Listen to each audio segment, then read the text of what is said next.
Je vais présenter une communication construite avec Alfredo Segura. On a travaillé ensemble pour la préparation de ce texte. On va faire une petite réflexion sur la langue de spécialité dans l'apprentissage des langues et dans parcours. Le cadre européen commun de référence pour les langues a modifié en profondeur notre idée du processus d'enseignement-apprentissage en mettant l'enseignement au service de l'apprentissage et pas l'inverse. On avait toujours pensé qu'il suffisait que l'enseignement enseigne et que les apprenants apprennent. Désormais, donc, la méthodologie va être centrée sur l'apprenant qui prend un rôle actif dans son apprentissage. D'un autre côté, on ne parlera plus d'étudiants ni d'élèves, mais d'apprenants, étant donné que le public dépasse de nos jours largement le cadre scolaire.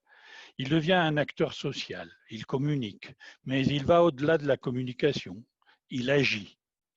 Avec le volume complémentaire, le locuteur n'est plus seulement un acteur direct, mais il est aussi un facilitateur. Bien avant la naissance du cadre, on retrouve toute une série d'appellations en fonction des circonstances dans lesquelles on enseigne la langue étrangère ou langue seconde. Soit pour l'espagnol, espagnol langue étrangère, espagnol sur objectif spécifique, espagnol langue d'accueil ou d'intégration, espagnol langue de spécialité, espagnol de scolarisation pour toutes les sections bilingues, espagnol sur objectif universitaire. Par ailleurs, le processus inébranlable de la mondialisation a fait en sorte que les besoins des apprenants ont changé, notamment avec la mobilité professionnelle. On sait que les méthodes changent lorsque les besoins des apprenants changent aussi. Donc, il semblerait légitime de se demander s'il est temps de mettre en commun les différentes étiquettes, méthodes, en raison de nouvelles relations sociales, de communiquer par les nouvelles technologies et surtout par l'augmentation de la mobilité, surtout en Europe. L'objectif de celle-ci serait de montrer comment, avec le même cadre pédagogique et méthodologique, on arrive à travailler sur parcours la langue relative à la vie quotidienne, d'une part, à la vie dans l'entreprise et à l'exercice des métiers différents. Après une brève définition de la langue de spécialité, nous étudierons dans quelle mesure cette perspective est cohérente sur un îlot de parcours consacré cette fois-ci à l'installation et maintenance des équipes d'énergie renouvelable. C'est le module, l'îlot qu'on a déjà mentionné en vie. Quelle définition donner à la langue de spécialité ? Dans sa description du cadre, Michel Petit consacre la grande partie de son travail à l'étude de la conception des langues de spécialité dans le cadre.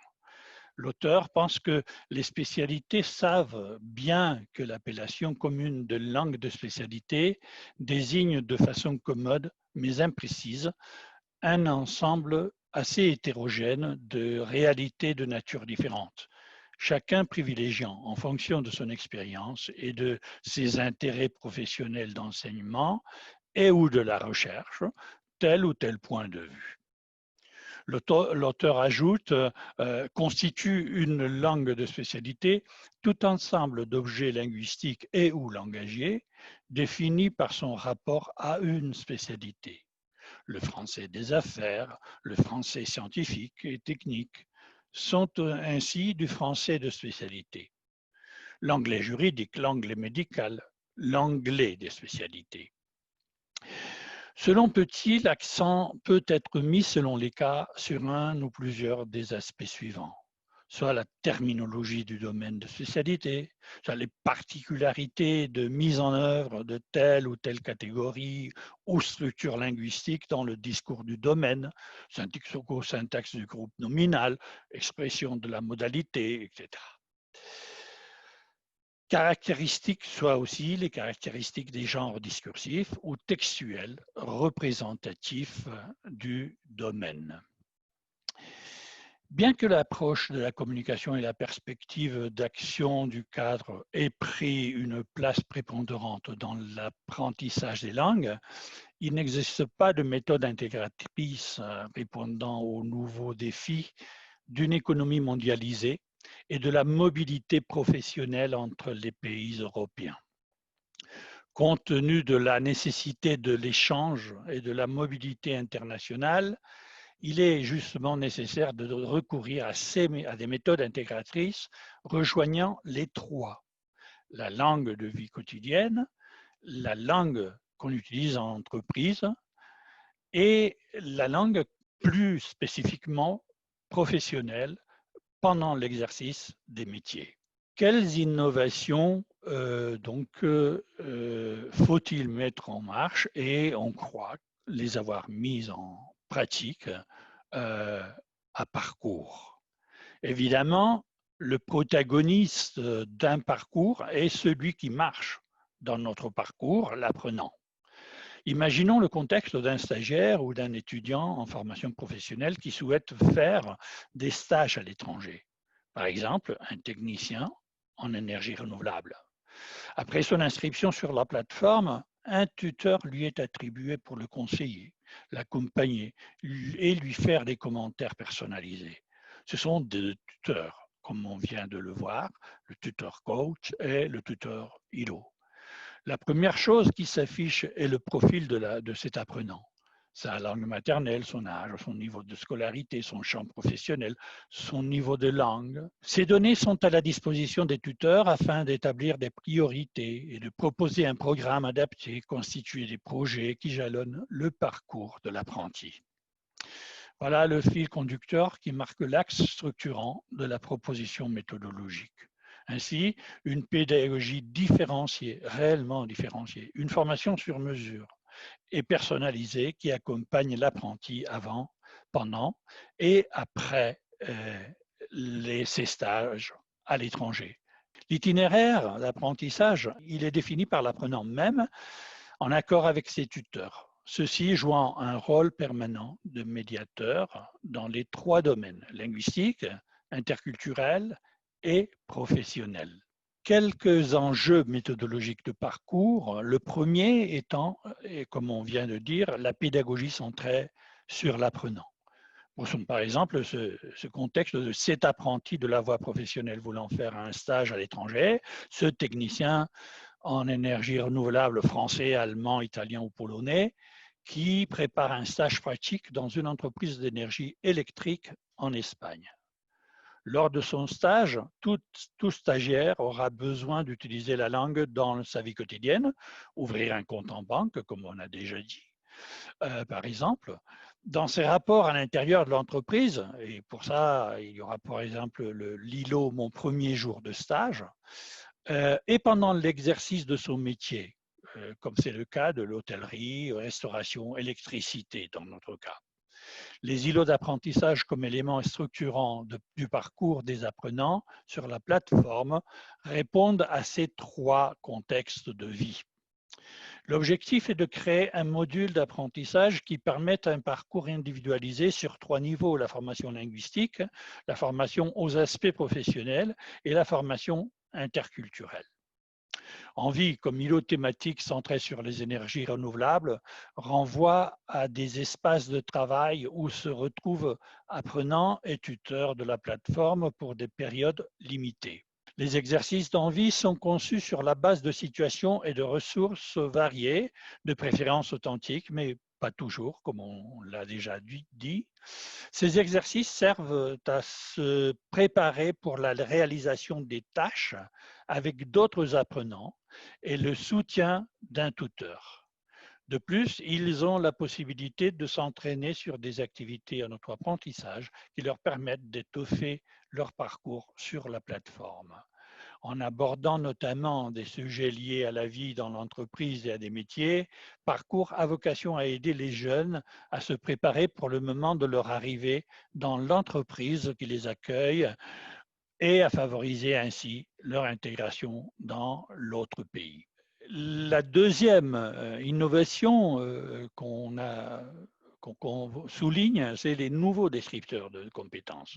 La mise en cohérence d'objectifs spécifiques à partir des descripteurs du cadre n'est pas chose facile. Les descripteurs se révélant souvent soit inexistants, soit inadaptés. Dans les descripteurs, un technicien en énergie renouvelable sur parcours travaille trois types de langues associées directement à trois domaines. On l'a déjà dit, la vie courante, la vie entreprise, les métiers. Ces trois correspondent à la langue étrangère, à la langue sur objectif spécifique et à la langue de spécialité. On trouve dans le cadre les descripteurs pour la langue étrangère, très peu pour la langue sur objectif spécifique et rien du tout sur la langue de spécialité. Par conséquent, il a été nécessaire de créer pour Envie ces descripteurs qui apparaissent comme titre de chaque étape du module et qui sont développés lors du déroulement de l'îlot. Et le troisième axe innovant, c'est l'approche actionnelle qu'on a déjà souligné. La démarche prend appui sur l'approche actionnelle, les compétences et les tâches. Envie, comme tous les îlots de parcours, s'organise sur trois étapes aboutissant chacune sur une tâche-étape où l'apprenant doit envoyer à son tuteur une réalisation individuelle, écrite ou orale, répondant à une situation précise et avec des commentaires déterminés. Le tuteur envoie rapidement des commentaires sur ces réalisations de façon à renforcer, corriger ou élargir la performance de l'apprenti. Là, vous voyez un exemple de tâche, étape, où le contexte, la situation sont bien définis, où sont définies aussi les étapes de préparation pour la prise de la parole, et voilà des illustrations qui explique aussi visuellement les contenus qu'il peut et doit peut-être utiliser. Finalement, l'îlot se termine avec une tâche finale où les apprenants doivent communiquer avec d'autres collègues d'autres pays et cultures. Les tâches-étapes sont en même temps l'aboutissement du parcours de l'îlot, du point de vue linguistique, bien sûr, puisque l'apprenant doit mettre en pratique les compétences acquises en vocabulaire, grammaire, prononciation, etc. Mais aussi, il est finalement confronté à différentes visions et façons de faire, à travers justement les échanges sollicités dans cette tâche-étape, dans cette tâche finale. La collaboration devient ainsi une partie essentielle du parcours total d'apprentissage et d'expérience d'anticipation aux échanges réels que les apprentis vivront lors de leur séjour et leur stage à l'étranger. Comme conclusion, parcours, nous sommes convaincus qu'il est un outil important et intéressant pour l'apprentissage des langues au moment de la préparation d'une mobilité professionnelle en Europe. Aussi comme outil autonome, mais aussi comme complément à une formation réglée en langue étrangère. Les établissements qui travaillent en formation professionnelle offrent souvent une formation en langue étrangère. Ça peut leur aider. Cet outil peut être un complément efficace. Et il est un outil important, on considère, comme on l'a déjà dit, du point de vue linguistique, du point de vue interculturel et du point de vue professionnel. Merci beaucoup. Ça a été un plaisir de travailler avec tous ces gens et quelques autres à Cuenca et un peu partout en Europe.